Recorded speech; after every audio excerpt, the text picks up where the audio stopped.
At the time of filming this video, in 60 days, I am turning 40 years old. Oh my God. What? These are the 30 mantras I would go back and tell my 30-year-old self so that she could get out of her own way and become the best version of herself. Let's start with morning routines and personal habits. Mantra number 1, your first hour sets the tone for the next 23. There's such a hyperfixation about morning routines in culture today, but here's the thing you need to know. It's all about starting the day on your terms. If you figure out what that looks like for you, you are winning. How do you wake up? Be one with your own thoughts, be okay with your life decisions, and proceed accordingly. This is why the last thing in the world that I'm gonna do when I wake up in the morning is get on my phone and start to let it tell me something to do. It makes no sense if I'm starting the day on my terms that I would let this device indicate to me what I should do with that time. How you start the day, the way that you want to live your life, is what will help you to win the rest of the day. Is everything gonna go your way from this point forward because you had the best morning routine ever? And no.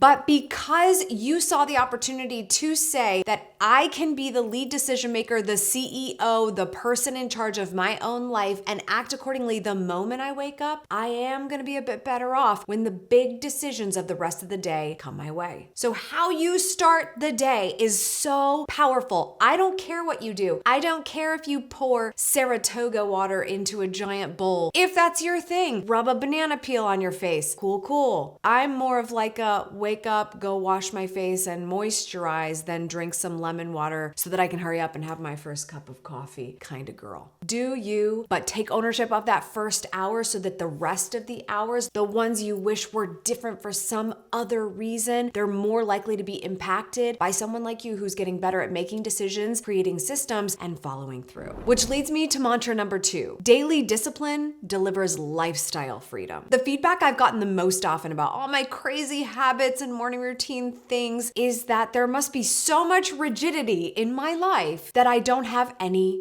freedom. But it is so crazy when you realize, because you've developed great routines that work for you, that those routines create more freedom than they do restriction. The reason we have these things, you hear the word routine and get excited on the internet, is because it's telling you to do your hard things first so that the fun things can happen without any guilt. If you sleep in, if you wake up and watch lots of TV and it's after spending an entire night staying up too late watching TV and you want to fit in all the fun things but never make the time for the stuff that actually moves the needle in your life, making money, going to the gym, taking care of your children, doing the hard things is something that is a fact of life. You can look at them like they're hard and you want to avoid them, or you can look at them like they are fuel for making you a better person in the long run. So the faster we do them, the more we get them done consistently, the better and more exciting the rest of our hours can be. Mantra number 3, what gets measured gets managed. If you feel there's an area of your life that could be better, something that would be moving more quickly in your life, more progress, more success,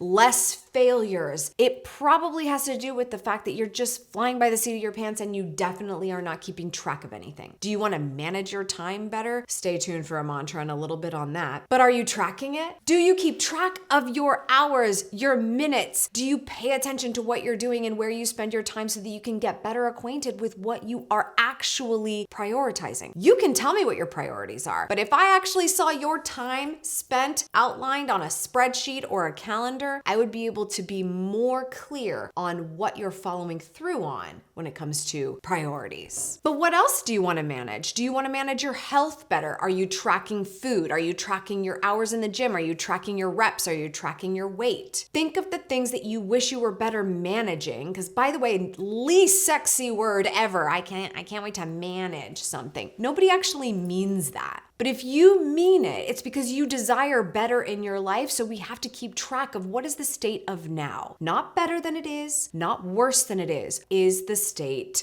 of now so we can figure out what's actually happening to improve it. Mantra number 4, batch your tasks to preserve your energy. This probably comes naturally to you when you think, I need to run some errands. Not many people run one errand, right? When they say errand, they're like thinking of multiple things they gotta do. Why? Because we're gonna get in the car or get on the bus or take some form of transportation to go do a bunch of things that would be more convenient if done together. I need to pick up some skincare, so I'm gonna get it at the store, and at that same store, I have to make a return. I am running errands. You have batched like tasks. That's all this is. So if there are areas of your life that are hard and begrudging and don't necessarily have to happen once a week, if they are not time sensitive to once a week, then can we find a way to batch them? One example for me, I make lots of videos on this YouTube channel, and I could sit and for every video I post every single week, I could sit here every week and film for you. Sometimes I do. It just kind of depends on what's going on. But it's actually not the best use of my time and energy. Do you know how long it took me to curl my hair? Way too long. So I want to sit here and film a few times to get the most mileage out of that heat to the hair. And I'm going to shoot a few videos. It's batching. It's a day of filming. Lights are on, cameras are running, hair is curled. We are caffeinated, people. Let's go. That's what we do to batch. Another idea of batching could be that you have a bunch of phone calls to take. So you book them all for when would be the best time for you to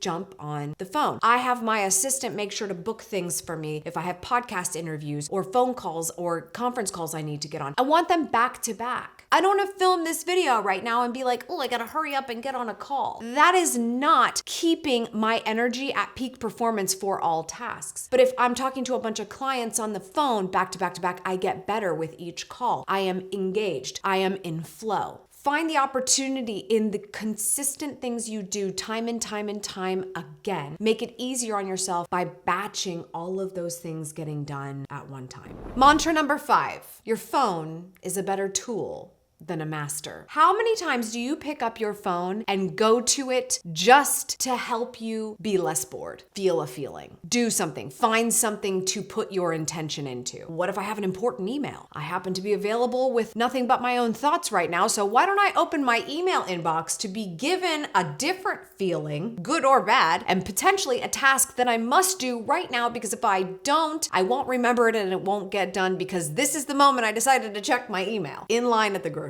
store. Like, why? The phone is not your master. It is a tool. Somebody suggested to me that I'm such a proponent of not using the phone like a follower that I would really like some of these other phones that are on the market that are like basically flip phones from the early 2000s or something. They don't do very much. Absolutely not. I take my life seriously. I take my business seriously. I take my ability to use tech to the greatest level very seriously. I want the number one product on the market that can do the most for me because it is a tool. And I want to be using the best tool so I can get the best results. But that does not mean that I'm going to scroll that phone aimlessly for no reason unless I'm in the mood for some entertaining or research. If you start looking at your phone as the tool that it is and stop relying on it on letting you know how to feel, you will be using it for what it is best for. Mantra number 6, the body remembers what the mind would prefer to forget. There are fleeting moments throughout our day, a little snack over here, a nice big gulp of wine over there, and a nice long hiatus from the gym for the past few months. And we want to wake up the next day and be a better version of ourselves and hope that it's going to happen and pan out perfectly. But every day you play that by chance, your body is compounding whatever is actually happening. When was the last time you went to the doctor? When was the last time you got your blood levels checked? Have you been taking the medication that you're supposed to be? All of these things that you'd like to forget are important and do not do because they are hard are something that the body keeps score on and will remind you of later. And if you need a break, if you need to chill, if your stress is too high, your body's probably gonna make you take take that break at some point, whether you wanted to or not. This is why one of the hardest things that I've had to overcome, especially in the last 10 years, is factoring in physical movement and working out as early in the day as possible. The later that it happens or needs to happen, scheduling wise, the less likely it's going to happen. There's always an emergency that pops up, a dish that needs done urgently that keeps me from working out. And the earlier in the day that I've noticed I go to the gym or check the box on making sure I have my meal plan all ready, the more likely my day stays on track and the longer my health continues to be sustained. So you may be conveniently forgetting that having a healthy diet is important or having a regular workout regimen is important. That's fine. You can let your mind forget that all you want, but your body's gonna let you know it at some point and you will not be able to ignore it. The next category is time management and productivity. Mantra number 7, if it's not scheduled, it's not real. To-do lists are such an interesting thing. Listen, I'm all for it when it comes to just like brain dumping the things in your head that they should not be bothering you a second time. Get them a place to go. A to-do list is awesome. But if you have not actually outlined how something is going to happen in regards to time, it isn't a real thing. It is not a plan. It's basically a wish.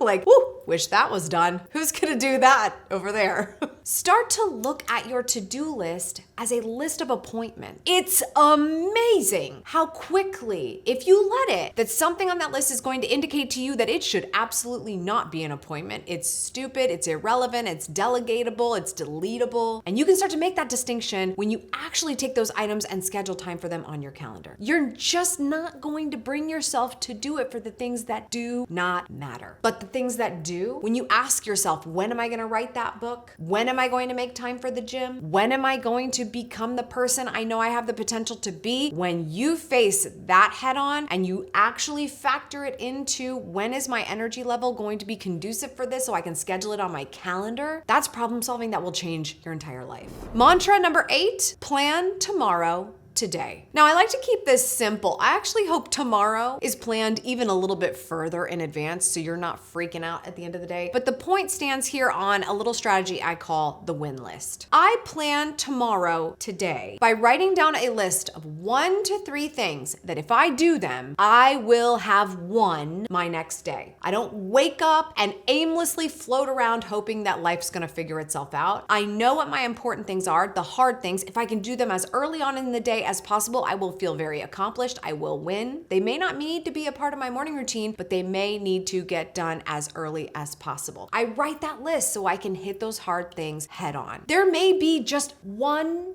thing that you need to do every day on your win list that will change your life, but you are so out of the habit of it and getting better at it and really having to overcome some mindset issues with it that it needs to remain the only thing. Do not put 3 slots on your win list just for sport. Pick the one thing that if you did it today, and you still have time, the one thing that if you did it today, you could lay your head down to sleep tonight and say, wow, yeah, I did that. That feels like I won the day. I did all the other obligations I had to, but I also did that, and that was big. We need more moments like that. So plan tomorrow today so you know what it means to win the day. Mantra number 9, time management is impossible. Energy management is winnable. Everybody's always talking about time management. It is impossible. I can't manage the last minute that just went by. Manage, it just is. It is just going. It is just happening. And we can sit in a victim mentality and be like, well, that sucks. Or I could be like, oh my gosh, I'm turning 40 soon. What did I do with all that time? And wallow in that. I'm actually not freaking out about turning a certain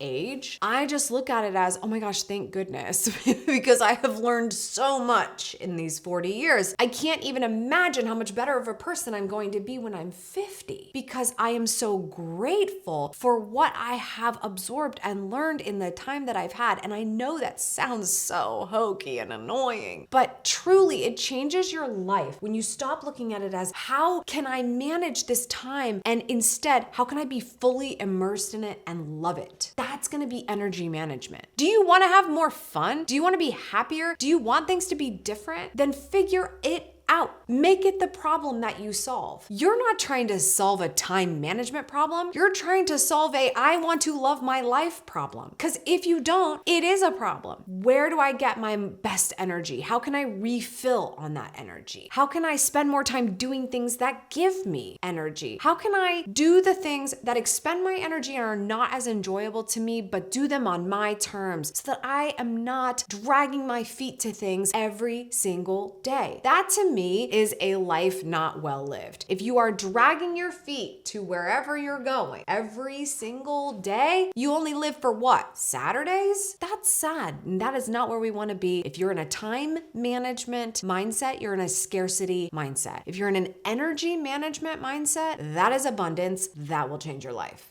It's tricky, right? Because we talk about time management on the internet all the time. People love the phrase, but they don't actually like to do what it takes. Mantra number 10, rest is not a reward, it's a requirement. One of the most important alarms on my phone is the alarm that tells me when to go to sleep. Because I know the type of person I am. I'm very type A, I'm a fast mover. If I'm awake, I got things to do. I've always got things to do. So the most important thing that I can do is make sure that my body rests when it is time for rest. So scheduling that time to say, Amy, you don't get to stay awake later than this. It is time to go to sleep. Because if we want to reverse engineer the morning, then we need to be in bed on time. And maybe I still get to read a book and do a little bit of a wind down when I go into bed. But the goal is that all of that would really make me very tired so that I fall asleep on time. We need to make the time for rest. And this could be lots of different areas, not just the sleep you get at night, but the rest you have on the weekend. What does that look like? Or maybe you need to take naps. Cool, schedule them in. If you do not factor them in, if you do not make them real from a time standpoint, it doesn't happen.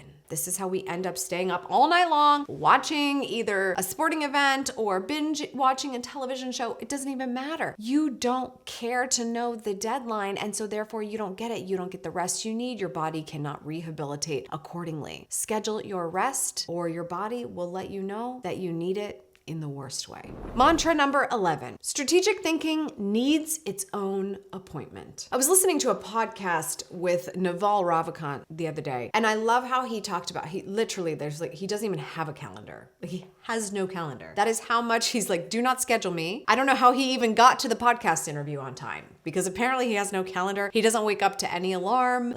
He just goes. He just does. And there's a luxury in that. Obviously, he's reached a certain status where that is possible, and you have to build your life for that to work. But what I liked about that idea was that he wants to be able to have complete and utter white space so that he can creatively generate. And it's hard to say, oh, I'm going to be inspired to write my book at this hour of the day for this amount of time. Most of us will have a very big challenge ahead of us if we think that that's going to be the best time that book could have come out of us. But just because you can't have the Naval lifestyle of complete and total white space means that you can't take some of those same ideas. I'll give you an example. I am filming these videos on a consistent basis. Sometimes I write them in advance when something feels called to me, when that moment strikes. And when that moment strikes, it's so important that I get the ideas out of my head and written down so that I can sit here and feel that same fire in me to deliver that message. Other times that just doesn't happen. There will be a block of time on my calendar to film YouTube videos like this one I have right now. And sometimes I sit here and I have no plan. I will actually sit here for an extended period of time to create the plan in the moment because I didn't have that creative opportunity strike me prior to sitting down to shoot. And I want to make sure that when I talk to the camera that I'm actually feeling what I'm saying. Speaking of videos on this channel, our goal is to hit 500,000 subscribers. We could really use your help. So please click the subscribe button if you haven't already. If it's too overly written, it doesn't feel true to me, even if I wrote it overly written. So you have to find these moments where you can give yourself more space and more ability to feel inspired, especially if you want to do more inspired work. It takes practice. So if you haven't sat down to do your creative work, then maybe have you allowed yourself time to be creative? Julia Cameron actually talks about this in The Artist's Way. One of the assignments that she gives, and I always talk about morning pages, which we'll get to in just a few, she talks about the artist's date. Just going on a date with yourself as as an artist to go and be inspired. Do something, anything. Do not bring anyone with you. Just go and be and allow things to affect you and absorb them. And those can often generate something really interesting and creative in you. We don't create this space and time, and yet we're all thinking about how do we get more creative because it seems to be working for people in business and life and social media and all this stuff. But we're not actually doing the things that would make us more creative. We're just trying to find everyone else's content to see how it could help us get inspired, but it's not actually inspiring because it's not ours. And so we're trying to come up with some false narrative of who we are so that it looks good. Just make time to be so that you can feel something that does affect you, generate feelings in you so that you know how to interpret that and deliver. Mantra number 12. Success is more about subtraction than addition. This is my favorite productivity tip, hands down. I talk about it all the time. If you want to be more successful, if you want more for your life, if you want more, what are you willing to sacrifice? Because if you don't have it now, this more that you want, it's because of other things that are already around, people, places, jobs, tasks, all this stuff that you filled life with to keep you busy so that you could stay in victim mentality of all of those things keeping you exactly where you are. So you could keep blaming or you could start subtracting. The more you subtract, the more space you get. The more space you get, the more creative you are. The more creative you are, the more ideas you have. The more ideas that you have, the more you know what to do next. Because you will do those things you feel inspired and motivated by if only given the space. Let's move on to category number 3, mindset and personal growth. Mantra number 13, kind and confident beats nice and quiet. I talk to my clients a lot about this because it can seem like the smart idea to be nice with what you have to offer. Do you know what the equivalent of that is? Basically hiding from the fact that you sell something when you're nice. Like, oh yeah, no, easy breezy, no worry. Yeah. People pay me for stuff, but like, don't, whatever, it's cool. Okay, that's so nice of you to not tell someone how you might be able to help them. So you're quiet. You stay quiet. I don't want to talk about my accomplishments. I don't want to talk about how much I'm changing my clients' lives. I don't want to talk about what I sell because I don't want somebody to feel uncomfortable. I don't want to do something that feels out of the friend zone because I want people to like me. And that's going to keep you right where you are. Miscongeniality, not winning the top spot. Why do we have to be afraid of wanting the top spot? Why do we have to be afraid of winning? Why do we have to be afraid of going after the life we want? Because somebody didn't tell you that you're allowed? I'm telling you, you're allowed. You can be kind and confident about it. You can be confident in the fact that you are clear on what you want. You can be kind to people when they ask you, that's interesting. Why are you doing that? Explain. It's not condescending. It's not being better than someone else. It's not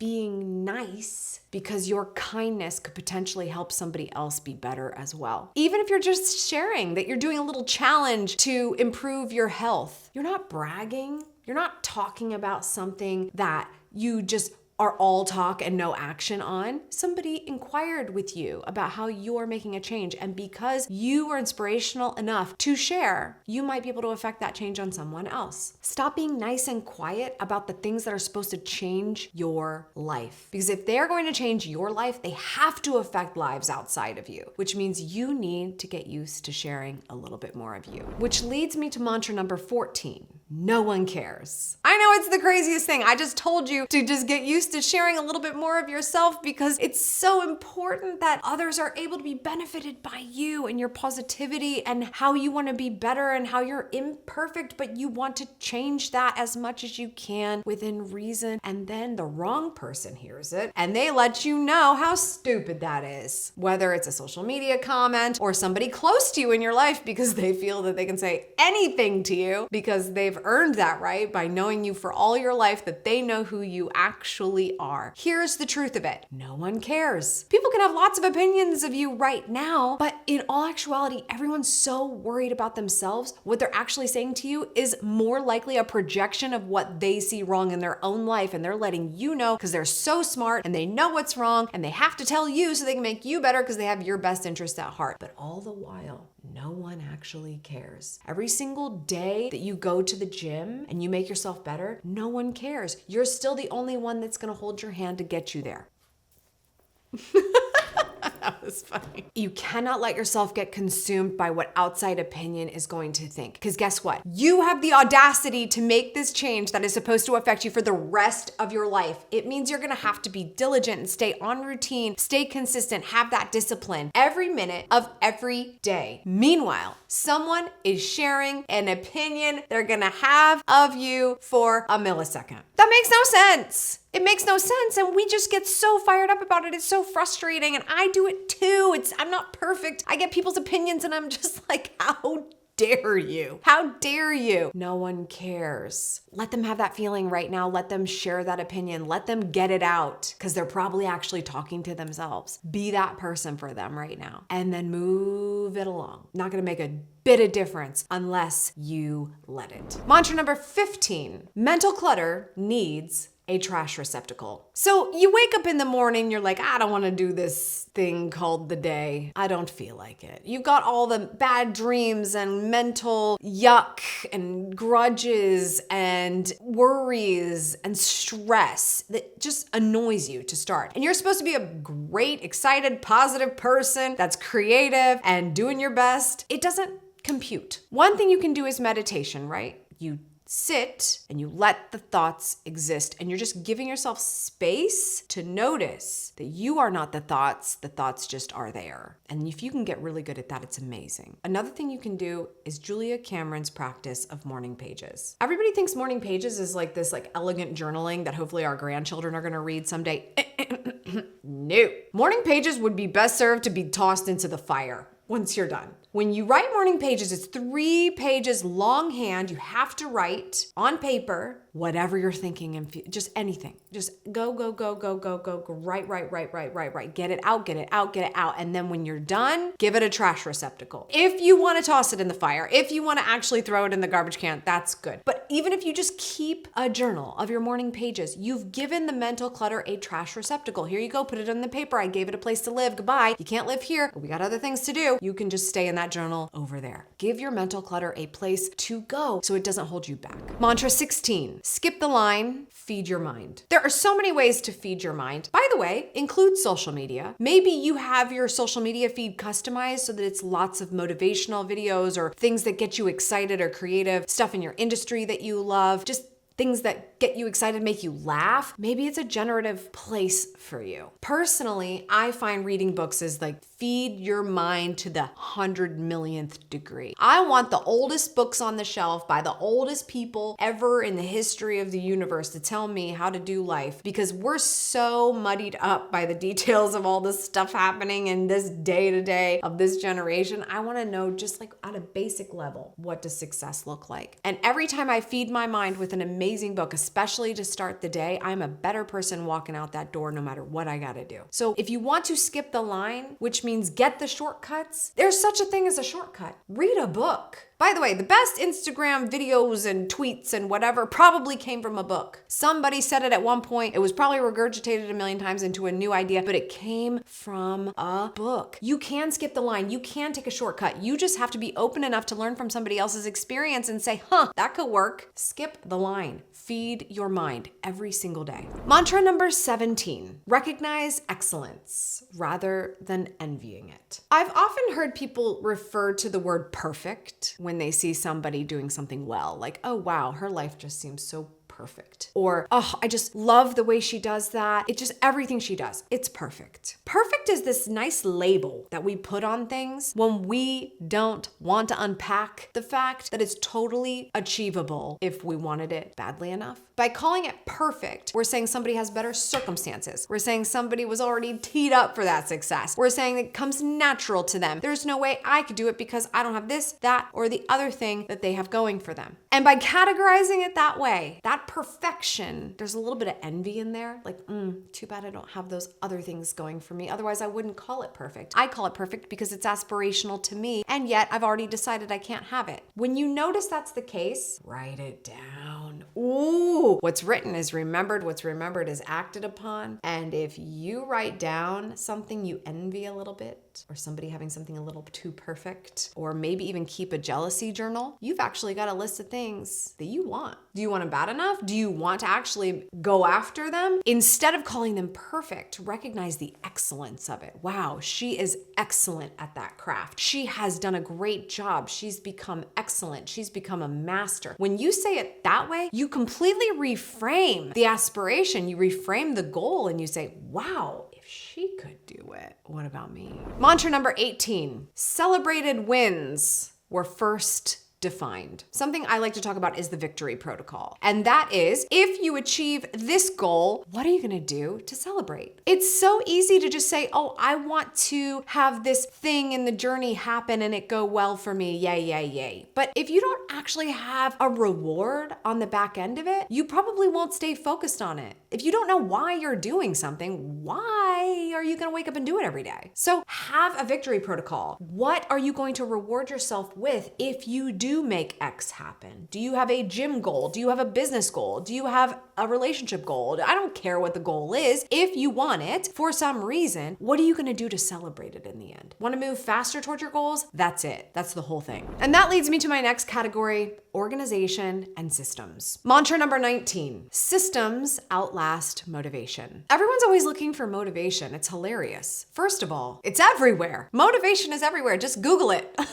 It's on YouTube. It's here. Like, you're probably trying to get motivated right now. Maybe I'm motivating you. If you're still at this point in the video, you're a little motivated. It's everywhere, but it's also something that's intrinsically in you. It's fleeting. It's this little emotion that happens that gets you really revved up and excited. And there's a lot that needs to be in alignment for that to be the case. If you want to build something sustainable, if you want it to be lasting, if you want it to change your entire life, there has to be a system in place so that even when you're not feeling that fleeting, fabulous moment of emotion, that you're still plugging into the machine that you want to work. So if you want motivation, cool, try to identify what those things are that get you motivated. But the thing you want to be motivated for needs to be a machine that you build, a system that works, that you can do consistently, understand how to plug into it, plug into it, plug into it, make the system work for you so that even on the days when you're less motivated about the thing, that it's still working. Mantra number 20, document everything you do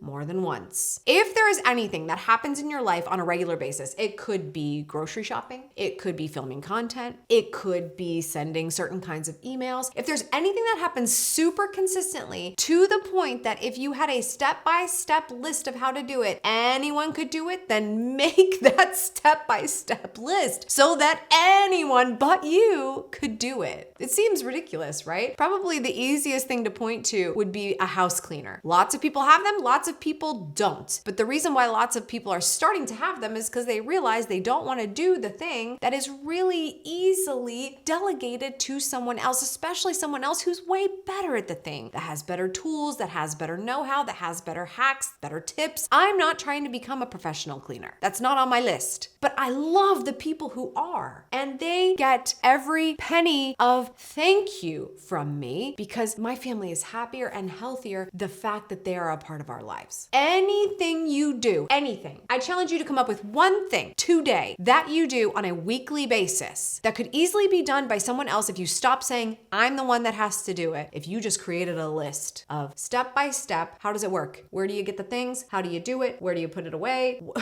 Like, document it. This is the basic building block of a system. This is what we do in business. It's what you can do in your life. Mantra number 21, one home for every type of information. I got this from my dear, dear, dear friend, Marie Kondo. I'm just kidding. She's not a friend, but we like to think so. Tidying up with Marie Kondo taught me a lot. Specifically, when you pull everything out and put like items together, then you're more likely to actually sustain what you're tidying up into a system because like items should be together so that when you are thinking about where something is, you can find it. In my life, a lot of things are digital. And so having the right home for where things go so that when we think of it, where's Amy's headshot? Where is that contract? Where is that proposal? Where is the outline for that video? The like blank items are in the right spot so we stay organized, and it is more likely that I can hand a task off to someone because they can then find the thing. You can do this in work, you can do this in life. Do this, please. Will save you with so much mental clutter. Mantra number 22. If it takes 2 minutes, do it now. Here's why I like the 2-minute rule. It's a little different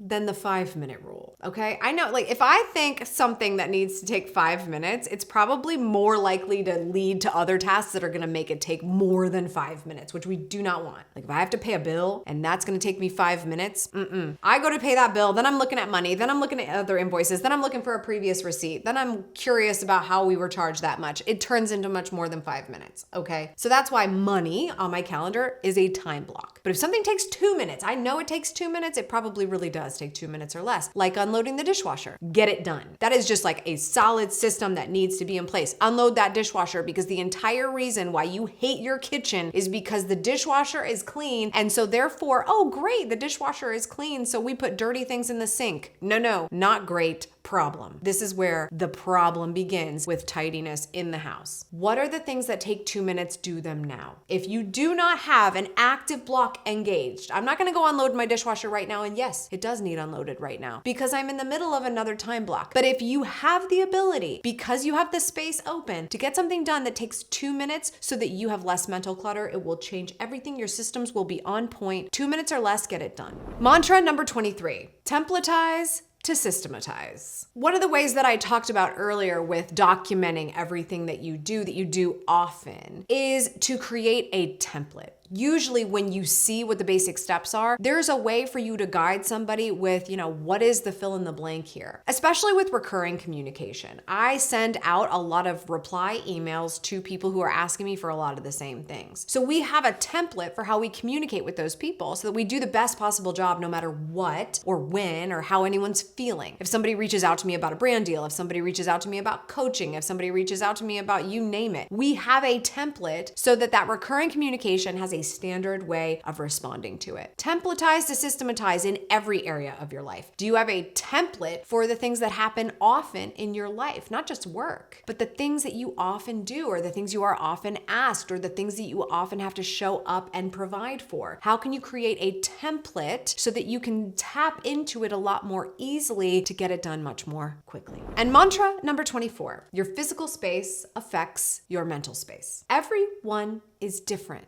when it comes to physical space. It should feel usable to you. Usability of your physical space is paramount. But what that looks like for you is what it needs to look like for you. So if you cannot stand having clutter everywhere in your life, then it's probably affecting your work, and you need to focus on that area of your physical space to help you with the mental space. But if the clutter that you have is working for you, that's fine. I don't think that way. But if that's how it works for you and everything is the way that it is, then great. Are you operating at the highest level? I have to ask people who are watching this video right now that have a ton of clutter around them and is saying that it works for them, but they can't achieve their goals because they can't focus and they're having a hard time setting the goals because they don't know what's right for them. You probably need to clean up your space. I'm just saying. It would be step number 1. Let's try it out. Your physical space is a factor of your mental space. What you see, you focus on. So what do you want to focus on? How do you want to see your life? Follow through on that and use the 2-minute rule. And finally, category number 5,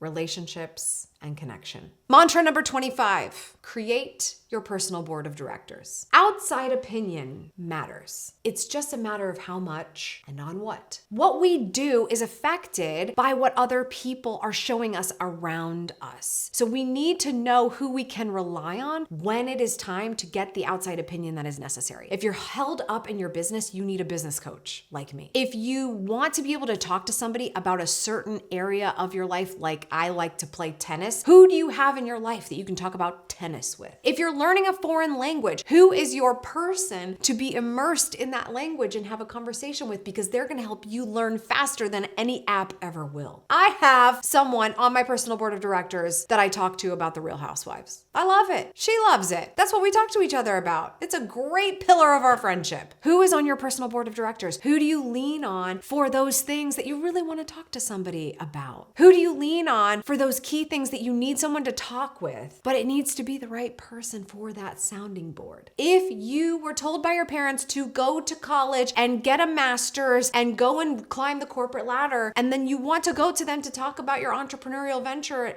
in the middle of quitting school, not gonna be the right sounding board. I'm just letting you know. You're gonna have to have a conversation with them, but the sounding board, the board of directors, they're probably not going to be the first people you pick at this stage. Who is on that board of directors for you? What do you need? Find them. Mantra number 26, credit publicly, criticize privately. It's really easy to be in a habit loop of, I need to tell someone how to fix what they're doing right now because otherwise I will forget or they will not understand the importance of it. And so let's do this right now. But putting someone on blast in front of others is usually not going to pay you back in the way that you needed to be paid back in the long run. Maybe you get what you needed in that moment, but it will not be remembered as strongly as you hope. Now, when you show someone love in front of others, it doesn't even matter if they claim to be somebody who doesn't need attention or somebody who doesn't need to have that medal or trophy given to them in front of a forum of people or peers. They're gonna love it. They're gonna love it just enough for it to affect their behavior for the foreseeable future. Credit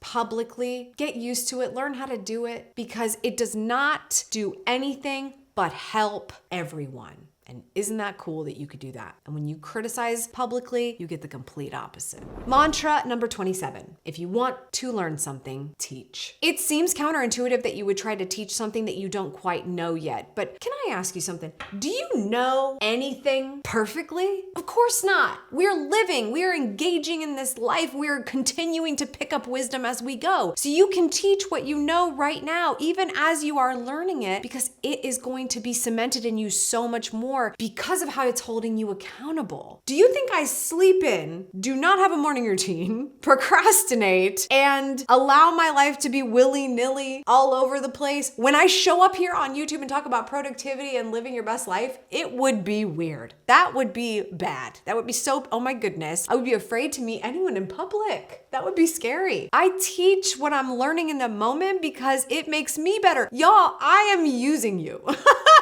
I am literally using you so that my life gets better. That sounds so bad out of context. Truly, I get to be a better person because I sit here and tell you what I'm doing and how it's working for me. And then I am reminded that it's working for me. It's the coolest thing. I highly recommend it. If you are so audacious as to sit on camera and let people know that they need to know what you know, I hope you do it. I hope you do it because your actual whole life is going to get better. It's so awesome. Mantra number 28. Curious questions create connection. I've always been a self-proclaimed introvert. I will not be changing that tune anytime soon because yes, I need alone time to re-energize. It is a necessity. It is what makes me introverted. But I know that I can still show up at 100% in engaging with another person and not be so hyper-focused on myself. It actually is great. It takes the edge off the introversion when you put the focus on others and you also become the most interesting person in the room. When you are flexing your extrovert muscles, simply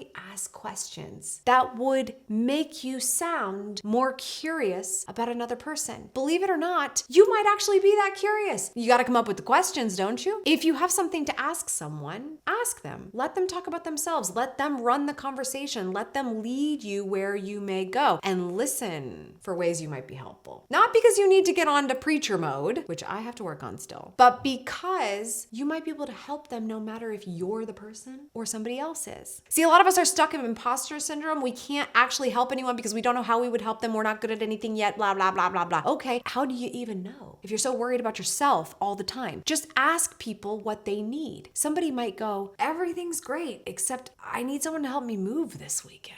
Can you do that? You may not want to do that, but could you do that? If you thought maybe this person would be interesting to be around or you might want to get to know them a little bit better, you can't offer them a hand? Something to think about. Stop saying you can't help people. Actually find a way to help them. Do something interesting. Have a conversation. Learn about somebody. Let them run the conversation. By being the most interesting person in the room, you become better hearing them, and they love it. Mantra number 29. Be consistent to build connection. Something that my husband and I talk a lot about is the fact that if we actually want to stay connected as we are married, and the day-to-day and the hustle and bustle and the kids and the schedules and the stuff is always happening, we have to be intentional about us connecting. When do we make time for just the two of us? When do we sit down and ask the big questions? How do we make life plans? When are we going to spend a dedicated vacation together, not with the kids? What are we doing to stay the unit that created this whole family? You can't do that accidentally. That's how people grow apart. If you want connection, you have to be consistent with connection. The same could be said about somebody who's not married, somebody who's looking for their life partner. You think it's just gonna happen accidentally, it's gonna fall into your lap? By you not acting with intention and being consistent in the ways that you